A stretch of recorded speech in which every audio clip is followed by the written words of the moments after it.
Well, we begin, of course, with question number 1, which asks us to use the definition of the definite integral as a limit of a sum to evaluate the integral from -1 to 1/2 of 9 minus 4x squared. So it's very important to make sure we're reading that question properly. Notice this is not asking us to use the fundamental theorem of calculus to evaluate this definite integral. We need to go back to first principles. We need to set this up as the limit of a Riemann sum. So, all right, well, we know how to do that. So we're going to use a regular partition.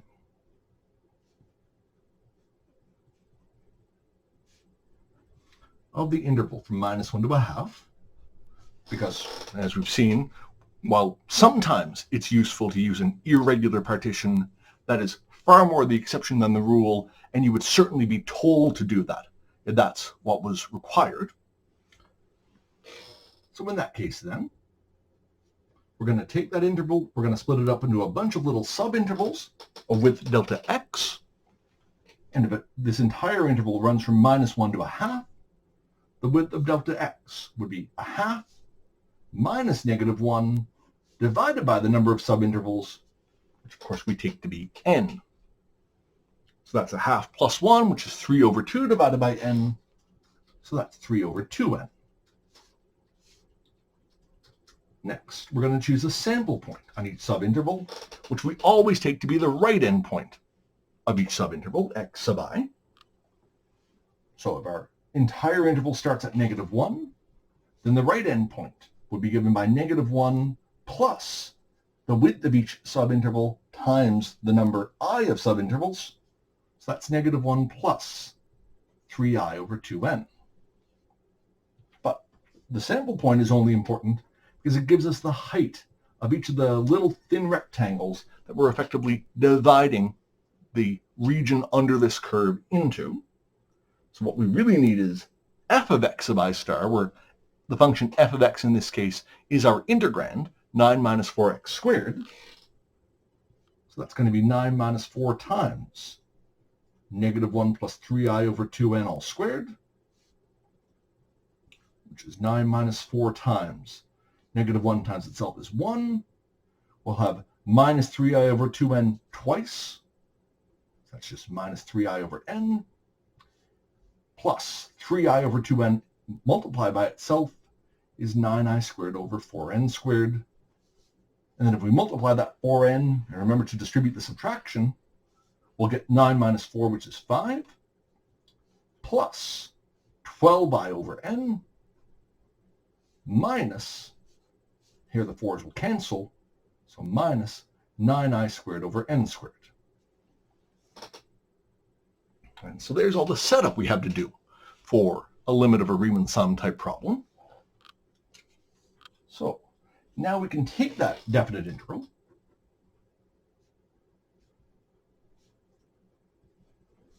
and we can write it no longer as the integral from -1 to 1/2 of 9 minus 4x squared. Now, in general, we would write this as the limit as n goes to infinity of the sum from 1 to n of f of x sub I star times delta x. So in this particular instance, as we've already determined, that's going to be the limit as n goes to infinity of the sum from 1 to n of f of x sub I star is 5 plus 12i/n minus 9i squared over n squared times delta x, which is 3/2n. We'll multiply that in.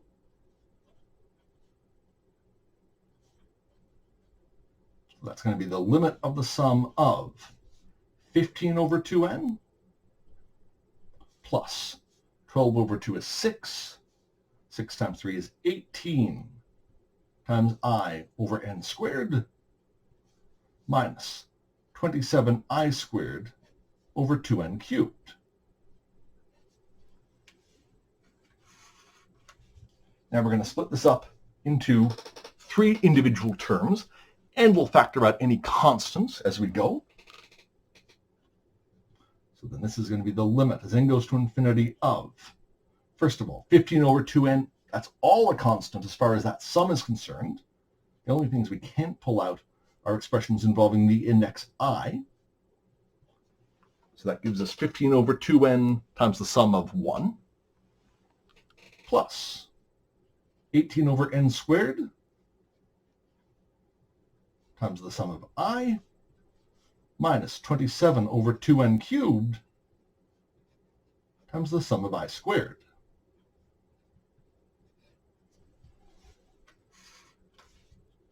Now that we've done that, we're left with three sums, each of which has a corresponding summation formula.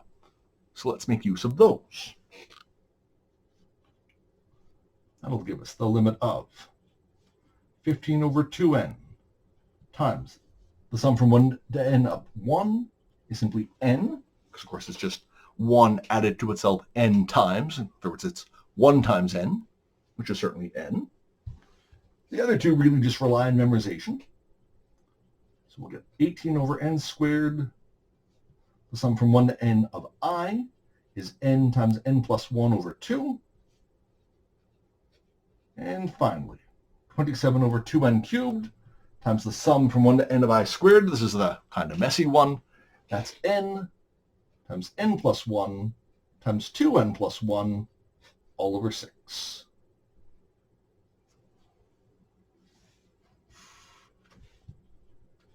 And in each case, we can simplify those expressions. Make it easier to take this limit. So for instance here, the first term, 15 over 2n times n, we can just cancel those n's, leaving us with 15 over 2. For the middle term, the n in the numerator will cancel one of the n's in the denominator, and of course 18 over 2 is 9. So we can write that as 9 times n plus 1 divided by n, minus, again, the n in the numerator cancels one of the n's in the denominator, and 27 over 6 has a common factor of 3, so that's 9 over 2. So that'll give us 9 times n plus 1 times 2n plus 1, divided by 2 times 2 is 4. Now we're left with just an n squared there, having canceled one of the n's. And that's good enough for the purposes of evaluating this limit. Because, for instance, the first term is just a constant term. We know the limit of a constant is always just the constant. So that's simply 15 over 2. For the middle term, we can observe that the highest power of n in both the numerator and the denominator is n. So in the limit, then, we'll get the ratio of their coefficients, which will be 9 on top and 1 on bottom. So that limit is just 9 over 1, which is simply 9. And similarly for the last term, n squared is the highest power of n, top and bottom.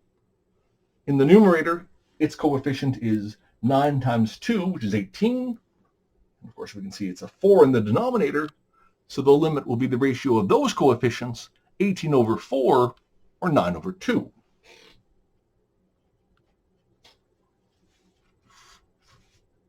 And now we just need to simplify that expression. 15 over 2 minus 9 over 2 is 6 over 2, which is 3. 3 plus 9 is 12. So there we go. That's the first question on the sample exam solved.